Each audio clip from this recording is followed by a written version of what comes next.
Bonjour à tous, bienvenue pour cette nouvelle vidéo et pour cette vidéo, nous allons une nouvelle fois de plus parler du Covid-19 et avec la question suivante. Les personnes asthmatiques sont-elles plus vulnérables face au Covid-19? On le sait, les personnes souffrant d'une pathologie chronique respiratoire sont des personnes à risque face au Covid-19. L'asthme est une maladie respiratoire, souvent chronique, qui touche 4 millions de personnes en France. Mais les personnes asthmatiques sont-elles de fait plus vulnérables face au Covid-19?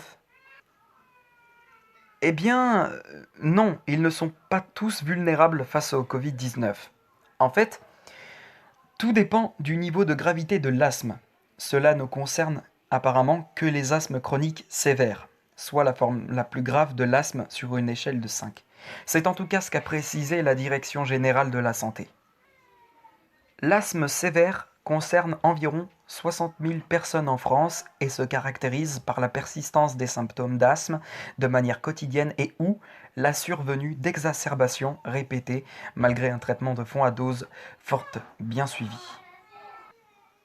Mais si cette maladie respiratoire due à une inflammation permanente des bronches est bien contrôlée, notamment par la prise de corticoïdes inhalés, elle n'est pas un facteur de risque de développer des formes plus sévères de coronavirus. C'est pourquoi il est indispensable que les personnes asthmatiques continuent leur traitement.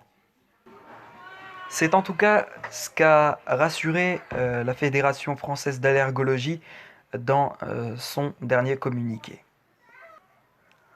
La prise d'anti-inflammatoires tels que l'ibuprofène et certains corticoïdes pourrait être un facteur d'aggravation de l'infection pour les patients atteints du Covid-19. Mais il n'a jamais été démontré que la prise de corticoïdes inhalés était un facteur de risque sévère.